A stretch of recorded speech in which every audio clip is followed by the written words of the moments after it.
Pues ya sabéis que aquí en la periferia estamos siempre muy atentos y muy atentas a todo lo que sucede en nuestras pantallas.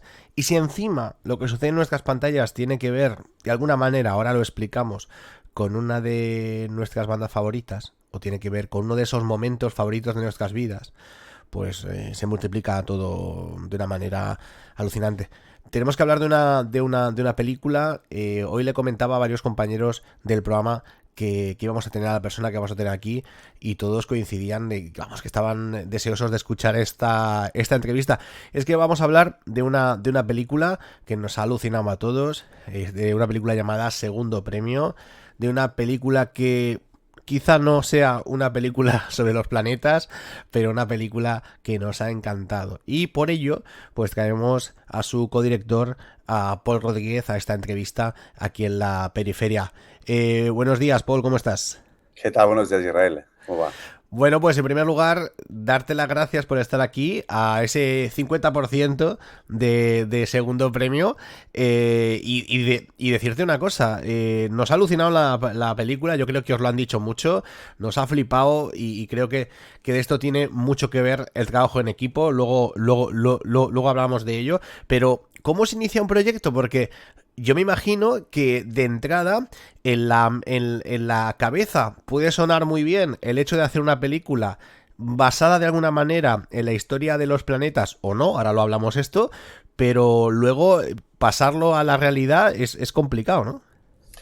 Pues sí, cualquier película es complicada, ¿no? Pasar de lo que tienes en la cabeza finalmente a lo que queda en la pantalla es un proceso muy largo, muy complejo y con muchas vicisitudes que te hacen cambiar el proyecto, ¿no?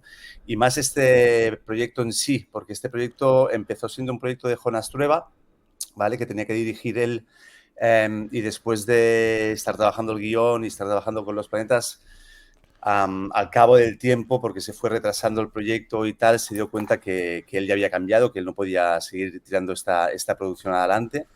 Y a Jonás, que es muy amigo de Isaki, le propuso a Isaki La Cuesta tirar para adelante este proyecto. Con lo cual aquí hay un primer cambio de manos donde Isaki empieza a preparar la película, pero se da cuenta de que el guión que tiene entre manos es un guión escrito por y para Jonas Trueba.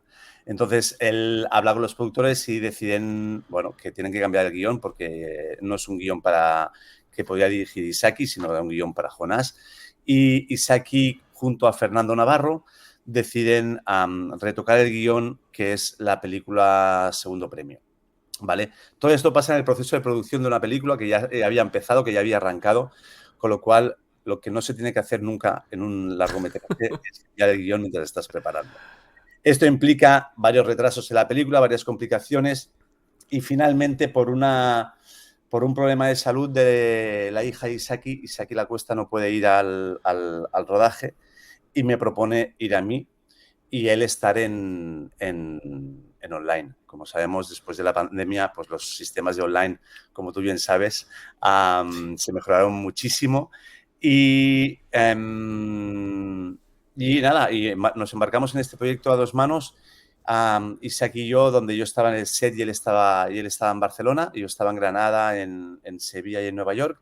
Y nada, y nos embarcamos en este proyecto que al final nos está dando muchas alegrías. Ostras, así como me lo cuentas, da la sensación que entre tú y Saki tiene que haber realmente una comunicación ultra fluida para que esto funcione. Porque si uno está allí y uno está allá y se va llevando todo de esta manera, podemos decir, bueno, en la película se ve cómo la base de muchas cosas de las que hacemos está en el grupo, está en el equipo, está en cómo gestionamos esas relaciones. En vuestro caso, ¿cómo se ha gestionado esto? Pues sí, la película habla de esto, ¿no? Habla del trabajo en equipo y esta película es el claro ejemplo de ello, ¿no? Sobre todo porque por la vicisitud está la característica de tener a Isaki lejos y yo estar en el set de rodaje. Y esto, y esto implica, obviamente, como bien dices tú, tener la posibilidad de tener una muy buena comunicación. Isaki y yo nos conocíamos anteriormente ya desde hace muchos años, desde hace casi 25 años, donde habíamos intentado colaborar en varios proyectos juntos y nunca habíamos podido por fechas, por uno, por el otro. Y lo que nos pasó encontramos un momento dado que pudimos trabajar juntos en Un año, una noche, donde yo pude hacer de ayudante de dirección. Y ahí ya nos dimos cuenta de que todo lo que en la vida real pasaba, pues también pasaba trabajando. Y Saki fue muy rápido en ver eso, en ver que teniéndome en el set se podía lograr hacer la película. Y al final, aquí, como bien decimos, es un trabajo de equipo. O sea, sí que está claro que yo tuve que entrar en el mundo que ya de alguna manera estaba preestablecido y ver de todo esto cómo hacerlo realidad. Pero sin la colaboración del equipo, del director de foto Takuro Takeuchi, Wow, de Chloe Rosell, directora, ayudante de dirección, qué de maravilla. Pedro Domínguez, arte, era imposible, era imposible. Y lo que nos pasó en este rodaje fue bastante mágico, porque, porque claro, como se fue retrasando la película, la gente no se pensaba que se iba a hacer nunca esta película. ¿Vale? Era como un proyecto maldito donde no se iba a hacer nunca. Y recuerdo, y me emociono cuando recuerdo que cuando terminamos el primer plano, la primera toma del primer plano del primer día de rodaje, todo el equipo se puso a aplaudir como si fuera el último. Y eso fue como muy emocionante porque nadie pensaba que íbamos a poder hacerlo. Claro, el proyecto de entrada es directamente hacer una peli sobre los planetas o cómo funciona. El proyecto de entrada se basa en Cristóbal García, que es el productor, que ya desde jovencito hacía Los Pinitos, él como músico, y era gran fan de Los Planetas, junto a Fernando Navarro, que es un guionista afincado en Granada, que ya desde chiquitito él servía copas en el planta baja, ¿vale? Y tenía una gran relación Qué con maravilla. varios músicos de Granada y además con Los Planetas. Querían hacer un largometraje sobre los planetas, sobre la grabación de este tercer disco, ¿vale?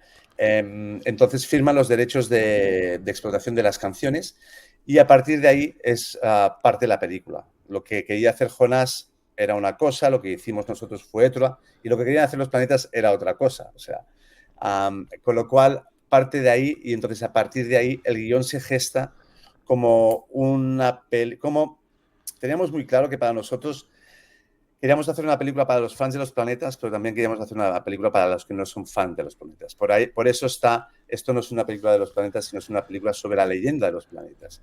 Y básicamente esto se basa porque ellos mismos, los mismos planetas, tienen versiones Sí, contradictorias de lo que pasaba en esa época.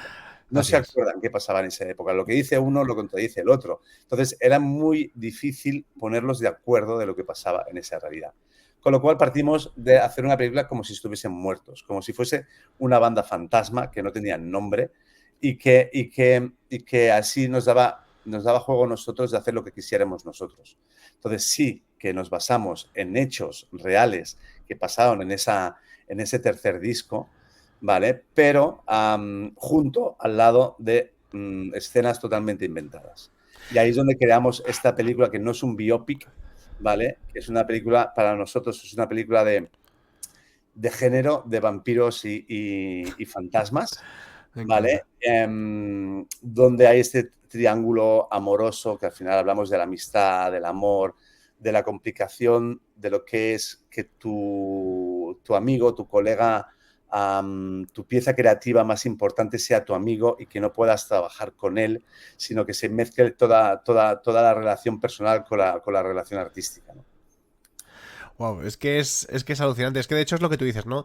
Si nos vamos al libro de Batería de los Planetas de Eric, por ejemplo, pues da una versión, algunas entrevistas, J da otras, y yo me imagino que también tendréis pues documentos de otra serie de personas que orbitaban, y nunca mejor dicho, a la banda granadina. Claro, el tema es alucinante, ¿no? Porque a mí y a muchas de las personas que hemos visto la película, lo que nos impactó mucho es que realmente sí que ofrecía una realidad bastante palpable de lo que pudo ser esa banda en esos años, pero por otro lado, como tú dices, se puede ver perfectamente por personas que son ajenas a este mundo. En tu caso, Paul, ¿tú previamente eras fan o escuchabas o tenías a los planetas entre tus grupos o te has tenido que preparar para la ocasión? Mira, en mi caso es muy acojonante porque después de terminar la peli, hablando con un colega mío en un restaurante que es camarero y fui a comer allí y el tío me dijo, hostia, ¿has hecho la peli de los planetas y tal? Digo, sí, tío, he hecho la peli de los planetas. Y me dice, ¿tú te acuerdas cuando fuimos al concierto a verlos? Digo, ¿cómo? Yo fui al concierto de los planetas. Tú imagínate que esta Qué cosa bueno. de recordar y no recordar me estaba pasando a mí mismo, ¿no? Entonces, sí que escuchaba los planetas, pero no era fan de los planetas yo. Sí que los había escuchado, sí que los había seguido, pero no era un fan aférrimo. Y esto pasaba muchísimo en el set de rodaje. Isaki es bastante fan de los planetas, yo no tanto. Había gente que no los conocía para nada, había gente que eran súper fan. Teníamos eléctricos que mientras iban colgando los aparatos de luces y estaban enseñando a los actores, iban bailando en el set de rodaje. Con lo cual hay una mezcla como Qué muy bueno. curiosa en la película, ¿no? Entonces yo creo que sí, jugábamos un poco esto, ¿no? Y sobre todo lo que nos interesaba de la película era a la hora de hacer un musical, ¿vale? Queríamos hacer un musical, pero no un musical clásico donde de alguna manera pasa la historia y la música está en otro nivel, ¿no? De repente estamos viendo la película se para, hay un número musical y la película continúa, hay otro número musical y la película continúa. Nosotros Vale. no queríamos hacer esto, nosotros queríamos que de alguna manera la música, las letras estuviesen integradas tanto en el guión como en la puesta en escena, ¿no? Donde no pudieses sacar ninguna escena musical, porque en esa escena los personajes se estaban amando, se estaban odiando mientras estaban tocando. Y donde las letras de alguna manera también estaban incluidas en lo que es la trama y la narración de estos personajes, ¿no? Cuándo escribían estas letras, por qué las escribían, que hay toda una mística atrás de todo esto, dentro de la banda de los planetas, nos resultaba fascinante y queríamos que de alguna manera a partir de las letras también pudieses descubrir cosas de los personajes. ¿Habéis podido en toda la... Me imagino que al principio sí, pero durante la película, ¿habéis tenido alguna comunicación con ellos directamente o ellos han estado ajenos? Sí, sí, sí que es verdad que nosotros hubo momentos, y sobre todo por parte del productor, que decidió que trabajásemos aparte, ¿vale? De ellos a nivel de guión y a nivel de Sí, todo sí. esto, pero sí que es verdad que mientras íbamos rodando, pues le pedíamos, oye, Jota, pásanos por favor la guitarra que grabáis este disco, ¿nos la podías dejar? Sí, sí, la guitarra está aquí, nos la enviamos, nos enviaban las guitarras. Nos pasaba que de repente los planetas son muy fans dentro de toda su discografía, de todo su mundo están los cómics, ¿no? Que nosotros somos muy fans, y aquí yo también, pero de repente ellos eran de cómics de superhéroes, entonces, coño, la Marvel nos pedía un pastón para meter un cómic de la Marvel dentro de la peli, y entonces llamamos, oye, ¿qué otros cómics leías en esa época que podíamos usar en la peli? Entonces nos pasaban también nuevos títulos. Entonces, no ha sido una peli tutelada por ellos, ¿vale? Pero sí que nos han dejado la libertad absoluto para hacer lo que quisiéramos. Esto hay que agradecérselo a los planetas. Y luego sí que es verdad que una vez terminamos la película, sí que fuimos a presentar la película a los planetas, ¿vale? Bueno, y básicamente se lo presentamos a Jota, que es como el Correcto. líder de los planetas, y se la enseñamos antes del Festival de Málaga, ¿vale? Y fuimos a Granada a presentársela. Y yo no te digo que le gustó, porque esto lo tiene que decir él, ¿vale? Pero sí que habían cosas que le gustaron, ¿vale? Y que, por ejemplo, le gustó muchísimo cómo actúa Cristalino Oh, haciendo de Floren, de qué guitarrista. maravilla. Pero le costaba un poquito más cómo actuaba Dani haciendo del mismo, ¿no? Era Ole. como, Claro. este no me acaba de gustar mucho, ¿eh? Pero sí que le gustaba, por ejemplo, la Sí. escena del bar donde dicen, mira, nosotros somos como estos dos, ¿no? Que no hablan entre ellos, somos así, ¿vale? Entonces sí que encontró cosas que le gustaban muchísimo, pero J tenía otra idea de película. Él quería hacer un disco, una película conceptual sobre el disco, ¿no?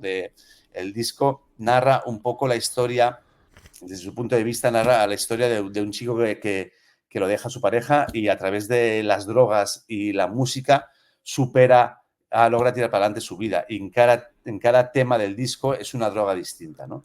Entonces, él quería hacer este tipo de película, nosotros hicimos otra película. Claro, a él no le interesa tanto ver cómo se graba un disco, porque es su día a día. Pero para Claro. nosotros nos resultaba fascinante ese proceso de creación, y sobre todo nos resultaba fascinante encarar este proceso de creación desde la realidad.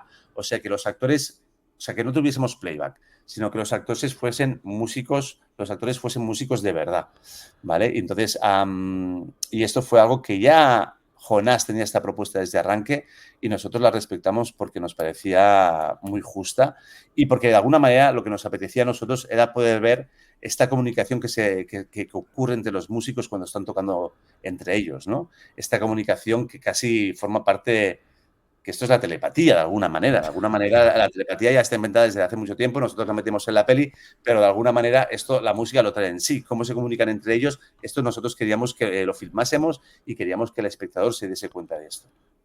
Sí, es que es alucinante, ¿eh? Ya os digo ahora que los que hemos tocado en grupos entendemos partes de la película que los demás no vais a entender, pero eso es algo interesante, porque sí que es verdad lo que dices, ¿no? Yo he reconocido en esos momentos de ensayo, pues lo que tú dices, esa telepatía, ¿no? Ese mirarte a los ojos y saber que ahora justamente vamos a hacer un compás más, ¿no? Pues eso es justamente eso. Oye, hay un personaje que sale mucho y del que yo creo que poco se está hablando, que es Granada, porque es que es un personaje en sí mismo.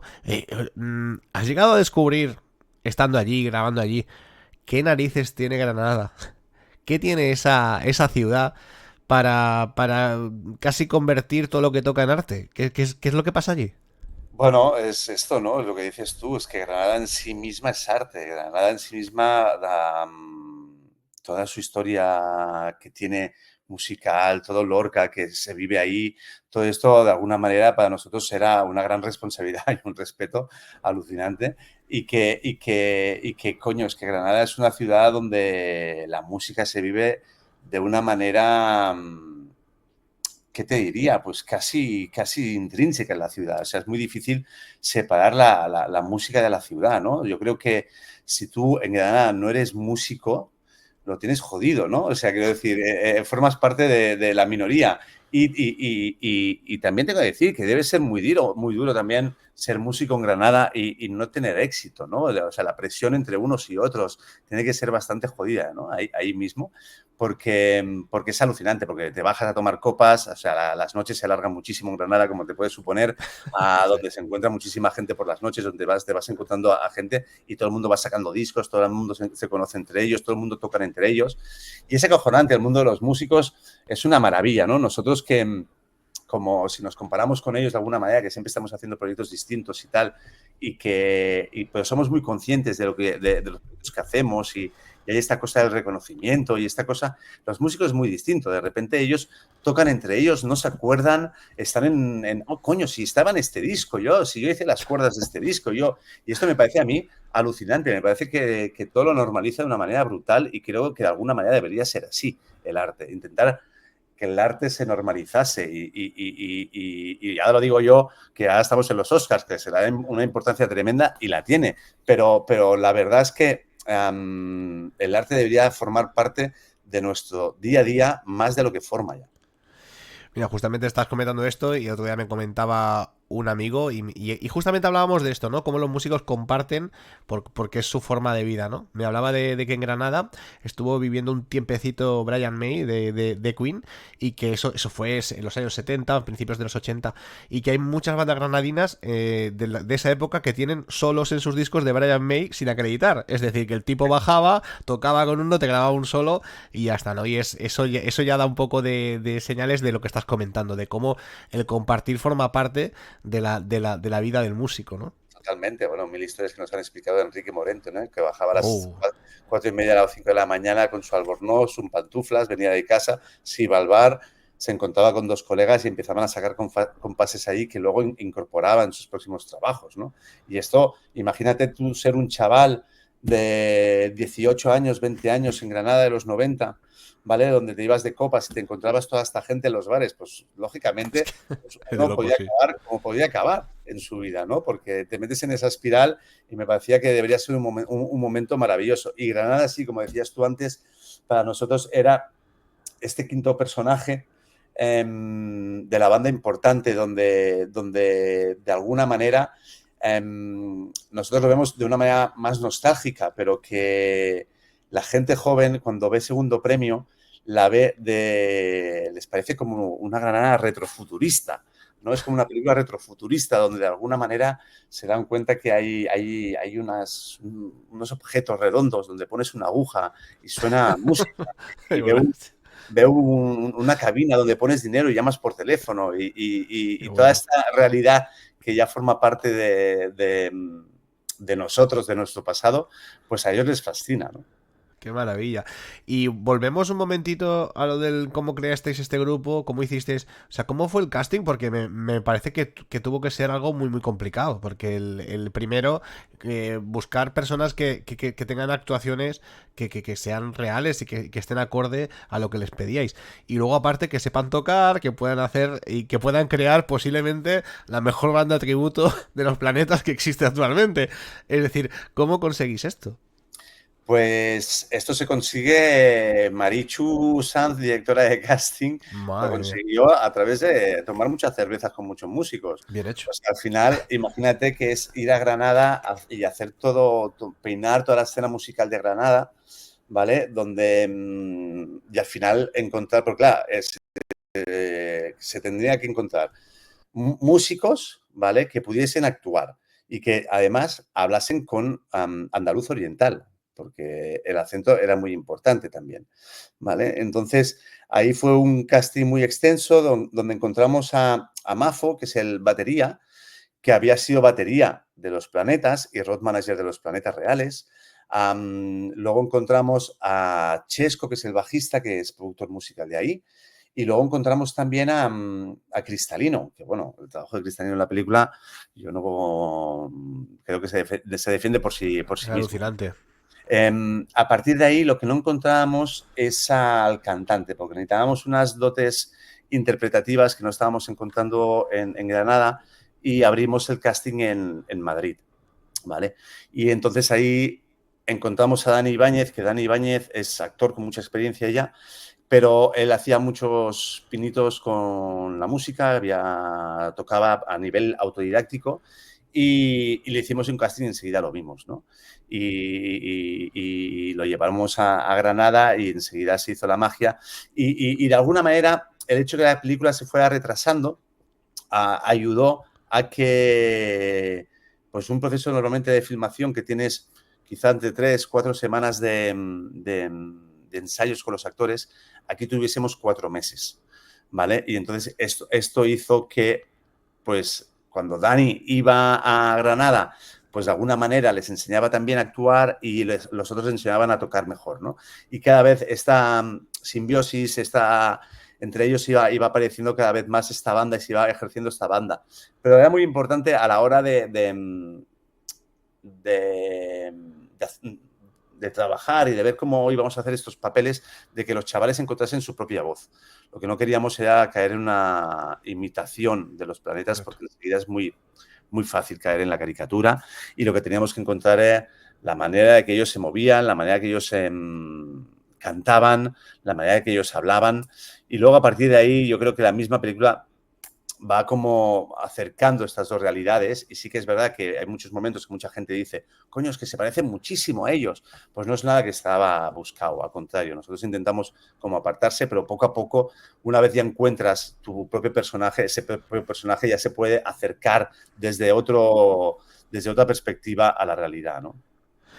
Hay otro aspecto de la película que creo que es muy importante, que es el tema del uso en algunos momentos y en otros el abuso de las drogas, ¿no? Que creo que es bastante interesante y que nos da varias perspectivas. Es decir, yo creo que es muy interesante cómo lo explicáis y la manera de la cual explicáis cómo algunos músicos y su obra no se pueden separar realmente de ciertas sustancias, es así, es decir, la música, la obra, la creación transita por esos lugares tan complicados, pero por otro lado, pues estás transitando, como decía aquel, ¿no? Por el lado más salvaje de la vida. Entonces, ¿cómo gestionáis esta parte de guión para que no acabe siendo, pues tampoco una película especialmente tosca en eso, pero que por otro lado sí que se entienda y se explique muy bien ese transitar?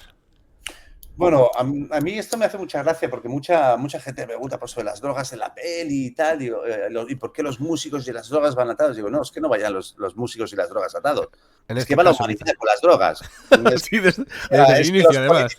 los políticos van atados con las drogas, los empresarios van atados con las drogas, pasa que no se hacen películas de políticos, básicamente, muy pocas, pero coño, Yo creo, Paul, entre tú y yo creo que sería peor en muchos aspectos. Peor que lo que vemos en Segundo Premio. seguramente, ¿no? Seguramente. Pero me hace mucha gracia esto. Digo, hostia, pues si las drogas están en un 80% de los bolsillos de España, ¿qué me estás contando? Entonces, pero sí que es verdad que, bueno, que las drogas formaban parte de esa realidad, ¿vale? Total. Entonces no podíamos obviarla, por supuesto Bien. que no.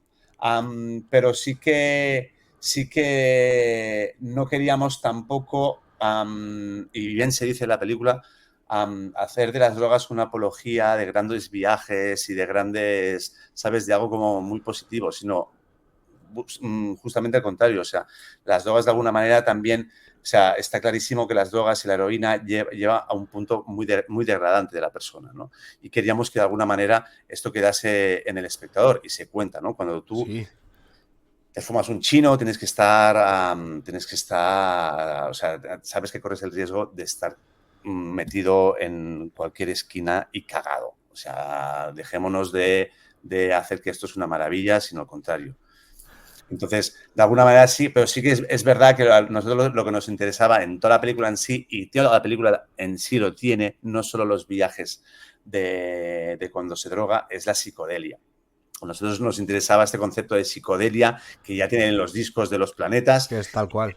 y que de alguna manera nosotros nos permitía ser muy juguetones a la hora de acercarnos a la película a nivel narrativo y plástico.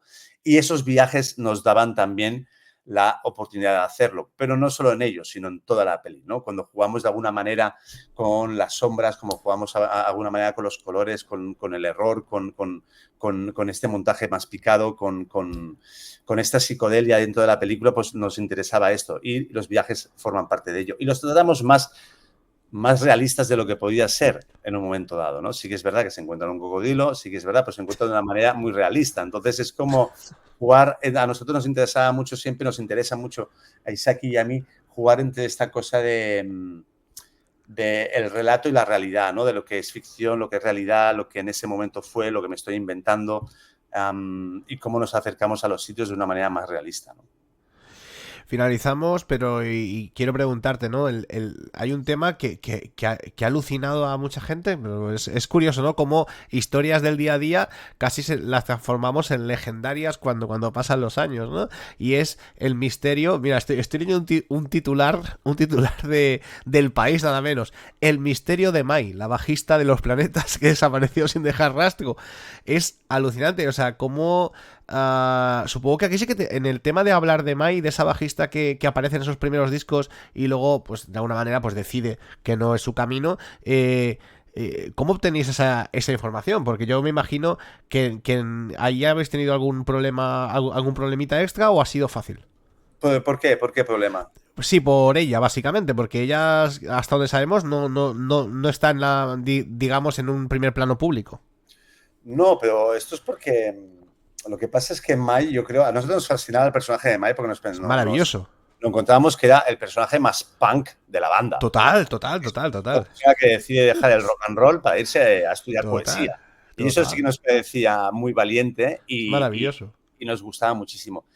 Y el hecho de que, y esto la gente tiene que saberlo, el hecho de que Mai se pusiese de espaldas, básicamente era porque es muy tímida Mai. Ah, qué bueno. Mai es muy tímida, se ponía de espaldas porque no podía tocar viendo a la gente. Entonces, y era tan tímida que hasta cuando grababa los discos se ponía de espaldas a los técnicos. Y al final todo esto forma parte de su personalidad. Y ella decidió dejar el mundo de la música, decidió dejar la escena pública y quedarse en un segundo plano y sigue estando en el segundo plano. A día de hoy, nosotros no sabemos si Mai ha visto la película. Pensamos que no. Floren tampoco sabemos si ha visto la película. En principio no tenemos ninguna noticia. Lo único que sí que sabemos es Jota, que le enseñamos, y Eric, que sí que la ha visto y nos mandó un mensaje. Pero los demás otros personajes no la han visto. Y a mí me parece que Mai, pues es fascinante, ¿no? Este personaje que decide hacer un paso atrás y quedarse en su vida y ser consecuente con lo que quiere y no dejarse llevar en esta vida errática y sí, y que quizá el ego se te puede subir, pero al final puede resultarte vacía en un momento dado, ¿no? Entonces ella decide refugiarse en sus libros, en su poesía, y eso nos parecía maravilloso. Y por eso era el contrapunto un poco a nuestros dos personajes que que tienen esta cierta ambición a grabar un disco, a intentar luchar por sus sueños, y Mike está en el otro lado y es la única que lleva la luz a estos personajes. Como puedes ver en la película todo el rato, es el personaje más luminoso de la película, que intenta, pues bueno, hacer el contrapunto a toda esta oscuridad que tienen ellos. Es espectacular. Venga, acabamos. De momento estáis en la carrera a los Oscar. Vamos a ver qué pasa con eso. ¿Cuándo lo sabremos? Bueno, lo que hay es una primera selección el 17 de diciembre de todas las películas que se envían de todo el mundo, ¿vale? Que creo que son entre 60 y 70, de cada uno de los países se envía uno. Entonces, a partir de ahí, ahora los académicos pueden ver las películas para esta categoría y a partir del 17 se escogen 17 películas, ¿vale? 15 o 17 películas. Y a partir de ahí empezamos una segunda ronda de promos a ver hasta dónde, ¿no? Entonces, vamos a ver esta selección si estamos ahí. A ver, ya sabemos que todo esto es muy complicado, sabemos que hay muchos factores que influyen más allá de la película y que están los productores luchando para encontrar pues estos PR importantes de Hollywood, estos distribuidores importantes de Hollywood, hacer los eventos necesarios, pero al final todo esto ya sabes que los premios, o sea, lo que nos hizo mucha ilusión fue la selección por parte de los académicos, porque esto es una selección que hacen tus compañeros y que creo que es una selección muy valiente, porque cualquiera de las películas que estábamos allí podíamos haber salido, obviamente, y todas se lo merecen, pero me parece que está muy bien haber seleccionado una película como segundo premio, que es una película que no tiene nada que ver con los cánones de Hollywood, ¿vale? Entonces creo que esto es lo más interesante de ello, ¿no? Creo que esto honra a la academia de ser inteligentes y de mandar proyectos muy propios, ¿no? Muy propios, porque muchas veces hay este prejuicio de ¿qué coño le va a importar una banda de Granada a Hollywood? Coño, pues lo mismo que le va a importar una banda de Escocia. Lo mismo, es igual de importante. Al final es una historia universal y cuanto más local sea, más atractiva es, porque si no te caes en espacios comunes donde no interesa nada, ¿no? Entonces creo que en este sentido estamos muy contentos de recibir tanto cariño de la academia y por otro lado, pues ahora a jugar el partido, a irnos ahí a disfrutar y hacer todo lo necesario para poder llegar lo más lejos posible, por supuesto. Bueno, espero que en este caso no os quedéis con el segundo premio, pero que la cosa vaya más. Bueno, el chiste este, que se lo dije yo, cambia el título, joder, cambia el título. Sí, es que no lo habéis dado hecho. Bueno, nada, pues darte las gracias, Paul Rodríguez, codirector de Segundo Premio, esta película también dirigida por Isaac y La Cuesta, que es una pasada. O sea que si yo os digo que hay alguna plataforma con nombre de compañía telefónica que la tiene y que podéis verla, la tenéis en Movistar. La tenéis en Movistar y la podéis ver, que es un auténtico peliculón. Bueno, pues Paul, muchas gracias por estar con nosotros aquí en La Periferia y ha sido un placer. Muchas gracias a vosotros, Isra, por Vaya bien. Hasta ahora. Chao, chao.